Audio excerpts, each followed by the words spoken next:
Good morning students. Antariksh geography classes by Pradeep Pawar.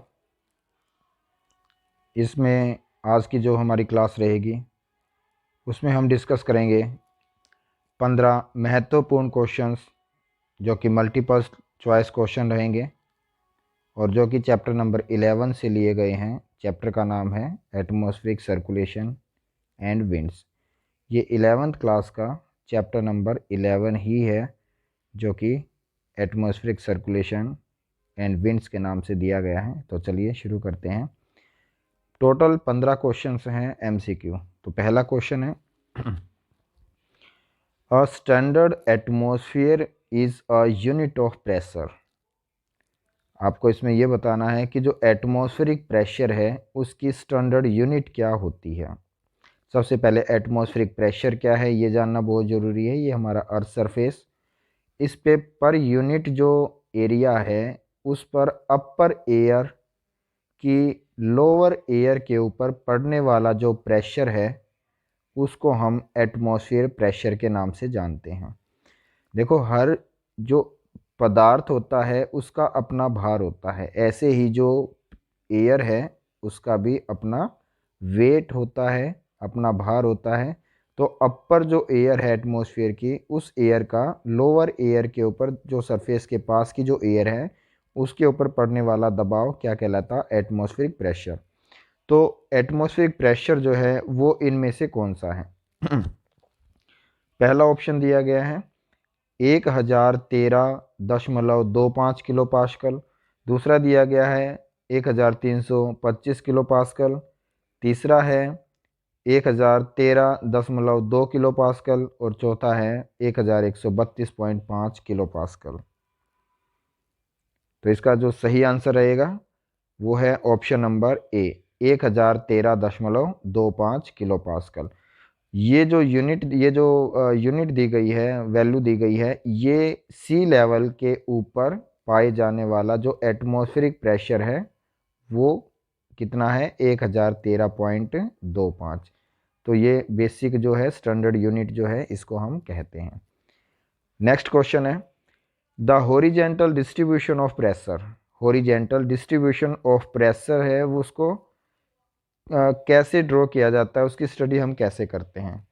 इसको एक तरीके से ये भी हम समझ सकते हैं कि जो मैप होता है हमारा, उस मैप के ऊपर जो इमेजिनरी लाइंस होती हैं जो हमें एटमॉस्फेरिक प्रेशर को शो करती हैं, तो वो एटमॉस्फेरिक प्रेशर को हम किस तरीके से ड्रॉ करते हैं। पहला ऑप्शन दिया गया है आइसोथर्म, दूसरा है आइसोबार, तीसरा है आइसोहाइट्स और चौथा है आइसोक्रॉन्स। तो इनमें से सही ऑप्शन क्या रहेगा? इसका सही ऑप्शन है ऑप्शन नंबर बी, आइसोबार। जो आइसोबार लाइंस होती हैं ये इमेजिनरी लाइन होती हैं जो मैप के ऊपर इक्वल प्रेशर वाले एरिया को दर्शाती है। आइसोथर्म जो है ये टेम्परेचर वाले एरिया को दर्शाती है, जहाँ जहाँ पर इक्वल जो टेम्परेचर होता है उसको दर्शाती हैं। ठीक है। आइसोहाइट्स होती हैं ये इक्वल हाइट वाले एरिया को दर्शाने का काम करते हैं, जिसमें इक्वल हाइट होती है मैप के ऊपर, उन एरिया को ये दर्शाती है। और आइसोक्रॉन्स जो लाइन जो होती हैं ये इक्वल टाइम को शो करने वाली लाइंस होती हैं। तो इसका जो सही आंसर क्या रहेगा? इसका जो सही आंसर है वो है ऑप्शन नंबर बी, आइसो बार लाइंस। तो चलिए नेक्स्ट क्वेश्चन करते हैं। नेक्स्ट क्वेश्चन है wind circulation around low pressure centre. वह विंड प्रेशर जिसके सेंटर में लो प्रेशर होता है और बाहर की ओर हाई प्रेशर होता है, उसको इन ऑप्शंस में से क्या कहते हैं। सबसे पहले इस कॉन्सेप्ट को समझना ज़रूरी है। अगर बीच में लो प्रेशर होगा और बाहर की ओर हाई प्रेशर, आप जानते हैं कि विंड्स हमेशा high pressure to low pressure move करती है, high pressure to low pressure move करती है। तो हवाएं जो है वो हाई प्रेशर से लो प्रेशर की ओर सर्कुलेशन मोड में चलना शुरू हो जाएंगी। तो इसको क्या कहते हैं जो सर्कुलेशन मोड में होता है? Option A cyclone, option B anti cyclone, option C chinook, option D trade winds. तो इसका जो सही आंसर रहेगा वो क्या है? ऑप्शन नंबर ए, साइक्लोन जो है उसको कहते हैं जिसके सेंटर में लो प्रेशर और बाहर की ओर हाई प्रेशर होता है। तो चलिए नेक्स्ट क्वेश्चन है उम्मीद है आपको ये क्वेश्चन समझ में आ रहे होंगे। बहुत आसान तरीके से मैं कोशिश कर रहा हूँ आपको समझाने और बताने के लिए, ताकि एक एक कॉन्सेप्ट आपको क्लियर होता चला जाए। तो चलिए नेक्स्ट क्वेश्चन है, क्वेश्चन नंबर 4। सब ट्रॉपिकल हाई प्रेशर बेल्ट, ये जो है ना हाई प्रेशर बेल्ट एरिया होता है, प्रेशर बेल्ट एरिया, तो ये किस किस के बीच में होता है? सबसे पहले हमें प्रेशर बेल्ट के बारे में थोड़ा सा कॉन्सेप्ट क्लियर करना पड़ेगा। जो प्रेशर बेल्ट होती है, हमारी जो अर्थ है उस पर टोटल 7 प्रेशर बेल्ट होती है, जिसमें से 4 हाई प्रेशर बेल्ट होती हैं और 3 जो हैं वो क्या होती है, लो प्रेशर बेल्ट। तो हमारी जो अर्थ है वो इक्वेटर के पास लो प्रेशर बेल्ट मिलेगा, और जो पोलर होते हैं वहाँ पर हाई प्रेशर बेल्ट मिलेगा। लो प्रेशर क्यों होगा? क्योंकि यहाँ पर टेम्परेचर हाई होता है, और यहाँ पर हाई प्रेशर मिलता है पोल के पास। रीज़न क्या है? क्योंकि यहाँ पर जो टेम्परेचर है वो लो पाया जाता है। अब इसके बीच में 2 बेल्ट और पाई जाती है, यहाँ पर 2 बेल्ट है, एक तो है 30 डिग्री के पास और दूसरा है अप्रोक्सीमेट 45 के अप्रोक्स जो है ये पाई जाती है, 45 या 60 के अप्रोक्स जो होती है ना ये पाई जाती है। तो ये जो बेल्ट है जो 30 डिग्री पाई जाती है, इसको हम क्या कहते हैं? सब ट्रॉपिकल हाई प्रेशर बेल्ट कहते हैं। जो 30 डिग्री के पास पाई जाती है वो क्या है? सब ट्रॉपिकल हाई प्रेशर बेल्ट, इसको हम कहते हैं। तो इसका जो सही ऑप्शन रहेगा वो ऑप्शन है option number A, 30 degree north and 30 degree south. ठीक है, टोटल बेल्ट कितनी होती है? 7, तो इस बात का ध्यान रखें। नेक्स्ट क्वेश्चन नंबर 5 जो है, the weight of a column of air content in a unit area from the mean sea level to the top of the atmosphere. जब एटमॉस्फेयर जो सरफेस है उसमें एक कॉलम ऑफ एयर होता है, उसमें पर यूनिट एरिया में जो सी लेवल होता है उसके टॉप लेवल पे जो है अपर एयर का, मैंने पहले भी इसका डिस्कस किया था कि अपर एयर का लोअर एयर के ऊपर पड़ने वाला जो प्रेशर होता है, जो दबाव होता है, जो वेट होता है, उसको हम क्या कहते हैं? ऑप्शन है option A atmospheric pressure, option B typhoons, option C है आइसोबार्स और ऑप्शन डी है कोरियोलिस फोर्स। इसका जो सही ऑप्शन रहेगा वो है option number A atmospheric pressure. Atmospheric pressure ये सेम डेफिनेशन के तौर पे यहाँ पर बताया गया है। टाइफून क्या होती है? टाइफून एक ट्रॉपिकल साइक्लोन होता है जो कि ट्रॉपिकल एरिया में जनरेट होता है। आइसोबार लाइंस होती हैं जो कि इक्वल एटमॉस्फेरिक प्रेशर को मिलाने वाली लाइंस होती हैं। और कोरियोलिस जो फोर्स होता है, ये कोरियोलिस नाम के एक वैज्ञानिक हुए हैं जिन्होंने ये बताया है कि हमारी अर्थ जो है वो वेस्ट टू ईस्ट रोटेट कर रही है, और इसके ऊपर जो मिलने वाली जो हवाएं हैं वो भी पृथ्वी के रोटेशन की वजह से वो भी मूव कर जाती हैं। जो नॉर्दर्न हेमिस्फीयर है उसमें हवाएं राइट हैंड साइड को टर्न करेंगी, और जो सदर्न हेमिस्फीयर है उसमें हवाएं जो है वो लेफ्ट हैंड साइड को टर्न कर जाती हैं। तो ये जो कॉन्सेप्ट दिया था इसको हम क्या कहते हैं? कोरियोलिस फोर्स के नाम से जानते हैं। तो यहाँ पर जो सही ऑप्शन रहेगा वो है option number A atmospheric pressure. तो चलिए नेक्स्ट क्वेश्चन करते हैं। मॉनसून क्या है? मॉनसून ये जो विंड्स होती हैं उसके कॉन्सेप्ट में दिया गया है। विंड्स, मॉनसून विंड्स क्या होती हैं? सीजनल विंड्स होती हैं। कैसे होती हैं सीजनल विंड्स? वो देखिए, हमारा जो इंडिया है उसमें तकरीबन जून के महीने में मॉनसून जो है वो सी टू लैंड चलती है, और नेक्स्ट जो सीज़न चेंज होता है तो उसके अकॉर्डिंगली जो विंड्स हैं सितंबर अक्टूबर के आसपास लैंड टू सी जो है वो विंड्स चलती हैं। तो सीज़न के अकॉर्डिंगली जो विंड्स चेंज होती है, 6 महीने जो इनकी डायरेक्शन रहती है, 6 महीने जो हैं वो सी टू लैंड चलेंगी, और नेक्स्ट जो 6 मंथ्स हैं वो लैंड टू सी चलती हैं। तो सीज़न के अकॉर्डिंगली जो अपनी डायरेक्शन को चेंज कर देती हैं उसको क्या कहेंगे?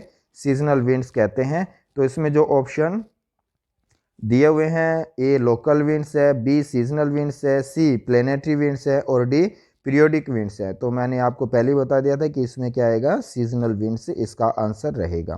प्लेनेटरी विंड्स जो होती हैं ये परमानेंट विंड्स होती हैं जो 12 के 12 महीने एक ही डायरेक्शन में चलती है। सीजनल विंड्स क्या होती हैं? जो हर 6 महीने में सीजन के अकॉर्डिंगली अपनी जो डायरेक्शन है उसको चेंज कर देती है। लोकल विंड्स क्या होती हैं? जो टेम्परेचर के वेरिएशन की वजह से जनरेट होती हैं और 2 to 3 मंथ से 2 से 3 महीने के लिए ही ये जनरेट होती हैं। और ये पीरियोडिक जो होती हैं वो एक पीरियड के अकॉर्डिंगली जो है वो हवाएं चलती हैं। तो पीरियोडिक मतलब निश्चित अंतराल के बाद जो हवाएं चलती हैं। तो यहाँ पर क्या आ जाएगा, मानसून क्या है, सीजनल विंड्स के अकॉर्डिंगली हम इसको रखते हैं। ठीक है, तो नेक्स्ट क्वेश्चन रहेगा हमारा क्वेश्चन नंबर 7।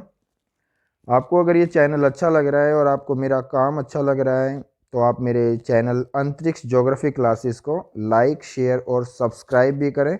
और ऐसी इंटरेस्टिंग जो वीडियो है वो आपके लिए आगे भी लेकर आते रहेंगे। आपका रिस्पांस मुझे बहुत अच्छे ढंग से मिल रहा है और आप मुझे और इस वीडियो को लाइक भी कर रहे हैं। ऐसा रिस्पांस मुझे आपके जो कमेंट्स होते हैं उससे मुझे पता लग रहा है। तो थैंक यू आपके कमेंट्स के लिए। क्वेश्चन नंबर 7 है,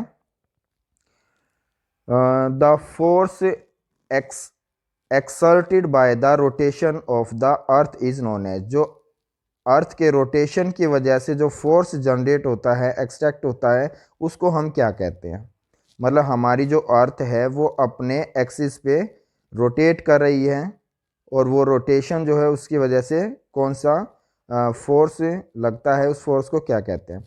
ऑप्शन नंबर 1 दिया गया एटमॉस्फेरिक प्रेशर है, सेकंड है इक्वल प्रेशर है, थर्ड दिया गया है कोरिलिस फोर्स है, और D all of the above. ठीक है, ऑल ऑफ द अबोव तो इसमें नहीं होगा क्योंकि ये सभी एटमॉस्फेरिक प्रेशर है वो अलग कॉन्सेप्ट है, ये भी नहीं है। ऑप्शन बी जो है ये इक्वल प्रेशर वाला कॉन्सेप्ट भी यहाँ पर नहीं आएगा। तो इसका जो है सही आंसर रहेगा कोरियोलिस फोर्स। कोरियोलिस फोर्स क्या होता है, मैंने आपको पहले ही बताया था कि अर्थ के रोटेशन की वजह से ये जनरेट होता है और वेस्ट टू ईस्ट डायरेक्शन में हमारी अर्थ रोटेट कर रही है। तो नॉर्दर्न हेमिस्फीयर में विंड्स जो हैं वो अपनी डायरेक्शन से मुड़ जाती हैं। तो नॉर्दर्न हेमिस्फीयर में राइट हैंड साइड को टर्न करती हैं और सदर्न हेमिस्फीयर में ये लेफ्ट हैंड साइड को टर्न करती है। तो ये कोरियोलिस बल जो है, कोरियोलिस फोर्स जो है ये जनरेट होता है due to the rotation of the earth. ठीक, तो ठीक है, इसका जो आंसर रहेगा वो ऑप्शन नंबर सी रहेगा। नेक्स्ट जो क्वेश्चन है question number 8, the western Australia tropical cyclone is known as. जो ट्रॉपिकल साइक्लोन है ऑस्ट्रेलिया में, स्पेशली वेस्टर्न ऑस्ट्रेलिया में ट्रॉपिकल साइक्लोन को किस नाम से जानते हैं। ऑप्शन दिए गए हैं, ए ह्यूरिकन, बी दिया गया है टाइफून, सी है मॉनसून और डी है विली विलीज। तो इसका जो सही आंसर रहेगा वो है option number D willy willies, इसका करेक्ट आंसर है। जो हुरिकेन्स हैं ये चलते हैं यूएसए में, अटलांटिक जो ओशियन है वहाँ पर ये चलते हैं, अंध महासागर में। ये टाइफून जो होते हैं ये पैसिफिक ओशियन जो है, स्पेशली जो जापान का क्षेत्र है वहाँ पर ये चलते हैं। और थर्ड जो है मॉनसून है, ये हमारे इंडिया जो है वहाँ पर ये मॉनसून का प्रभाव रहता है। और विली विलीज जो है ये मैंने आपको अभी बताया, जो कि वेस्टर्न ऑस्ट्रेलिया वाले पार्ट में विली विलीज जो है ये विंड चलती है, वहाँ पर ट्रॉपिकल साइक्लोन को हम क्या कहते हैं, विली विलीज के नाम से जानते हैं। ठीक है, तो नेक्स्ट जो क्वेश्चन है question number 9, air pressure is measured with the help of. Air pressure हम किसके द्वारा उसको मेज़र करते हैं। ऑप्शन दिए गए हैं, थर्मामीटर, बी है हाइग्रोमीटर, सी है बैरोमीटर और डी है बैरोग्राफ। तो इसमें सही आंसर क्या रहेगा, एटमॉस्फेरिक प्रेशर, एयर प्रेशर को मापने के लिए हम बैरोमीटर का यूज़ करते हैं। थर्मामीटर का यूज़ हम टेम्परेचर को, हाइग्रोमीटर जो है उसमें जो ह्यूमिडिटी है उसको मेज़र करने के लिए हाइग्रोमीटर का प्रयोग करते हैं। बैरोमीटर का हम एटमॉस्फेरिक प्रेशर को, और आइसोबार तो लाइंस होती हैं जो इक्वल जो प्रेशर है उसको मिलाने वाली जो लाइनें होती हैं मैप के ऊपर, उसको आइसोबार कहा जाता है। तो इसका जो करेक्ट आंसर रहेगा वो क्या है, एयर प्रेशर किससे मेज़र किया जाता है, बैरोमीटर से। ठीक है, तो इसका सही आंसर रहेगा option number C. Next question है question number 10, the unit of pressure. Pressure की यूनिट क्या होती है, जो प्रेशर है उसकी यूनिट क्या है, mm, बी mg, सी mb या डी इसमें से कोई भी नहीं। तो इसका जो सही आंसर है, यूनिट प्रेशर को मापने के लिए हम दो यूनिट का प्रयोग करते हैं। एक तो होती है किलो पास्कल और दूसरा क्या होता है, मिली बार। ये दो यूनिट होती हैं। तो यहाँ पर सी ऑप्शन दिया गया है, तो यहाँ पर ऑप्शन नंबर सी करेक्ट हो जाएगा। बाकी यूनिट जो हैं वो प्रेशर को मेज़र करने के लिए नहीं होती। नेक्स्ट क्वेश्चन है, 15 क्वेश्चन हम इसमें करेंगे, तो 11वां क्वेश्चन है हमारा क्वेश्चन नंबर 11।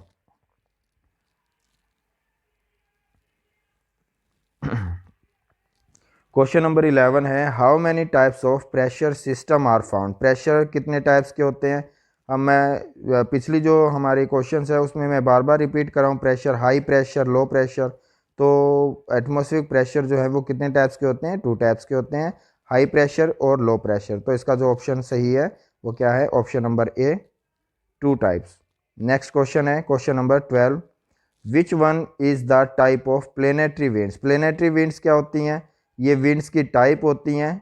और प्लेनेटरी विंड्स जो होती हैं, पूरा जो हमारा अर्थ होता है, प्लेनेट होता है, उस पर ये फैली हुई होती हैं, इसलिए पूरे प्लेनेट पे फैली हुई होती है, तो इसको क्या कहते हैं, प्लेनेटरी विंड्स कहते हैं। तो ये कितने टाइप्स की होती हैं, ये होती हैं 3 टाइप्स की। कौन कौन सी होती हैं, पहली होती हैं ट्रेड विंड्स, दूसरी क्या होती है वेस्टर्लीज विंड्स, और तीसरी क्या होती है पोलर विंड्स। तो प्लेनेटरी विंड्स जो होती हैं वो 3 टाइप्स की होती हैं। जो इक्वेटर के पास चलती हैं उनको हम कहते हैं, जो इस एरिया में चलती हैं वो क्या होती है, ट्रेड विंड्स। ठीक है, ट्रेड विंड्स। दूसरा जो होता है जो है ये सब ट्रॉपिकल वाला जो एरिया है, इसमें जो चलती है इसको हम क्या कहते हैं, वेस्टर्लीज विंड्स के नाम से जानते हैं। और जो पोलर एरिया है उसके साथ में जो हवाएं चलती हैं उसको हम क्या कहते हैं, पोलर विंड्स के नाम से जानते हैं। तो इसमें जो सही ऑप्शन आएगा, प्लेनेटरी विंड्स कौन सी होती हैं, ये प्लेनेटरी विंड जो है ये ऑल ऑफ द अबोव, जो डी है ऑप्शन, ये इसमें सही रहेगा। ठीक है। क्वेश्चन नंबर 13 है, how many types of pressure belt are there. कितने प्रकार की प्रेशर बेल्ट होती है। मैंने आपको स्टार्टिंग में बताया था कि जो एटमॉस्फेरिक प्रेशर होती हैं वो 7 टाइप्स की होती हैं, जिसमें से 4 जो होती हैं वो हाई प्रेशर होती हैं और 3 जो होती हैं वो लो प्रेशर बेल्ट होती है। तो यहाँ पर क्या पूछा गया है, टोटल प्रेशर बेल्ट जो होती हैं वो कितनी होती हैं। तो इसका सही ऑप्शन क्या आ जाएगा, ऑप्शन नंबर ए 7। नेक्स्ट है question number 14, name the hot winds which blow in USA. USA और कनाडा के अंदर कौन कौन सी हॉट विंड्स हैं वो फ्लो करती हैं। तो 4 ऑप्शन दिए गए हैं, चिनूक, फोइन, लू और मिस्ट्रल्स। इसमें से कौन सी ऐसी विंड्स हैं जो कि यूएसए के अंदर चलती हैं। तो इसका जो सही आंसर रहेगा वो कौन सा आ जाएगा, चिनूक। चिनूक हवाएं जो होती हैं वो यूएसए के अंदर चलती हैं। फोइन जो हैं, फोइन एक गर्म और शुष्क हवाएं होती हैं जो कि आल्प्स पर्वत आल्प्स पर्वत जो यूरोप में है वहाँ पर ये गर्म हवाएं चलती हैं, फोइन। लू भारत के अंदर चलती हैं, गर्म और शुष्क हवाएं होती हैं, जून के महीने में ये हवाएं चलती हैं।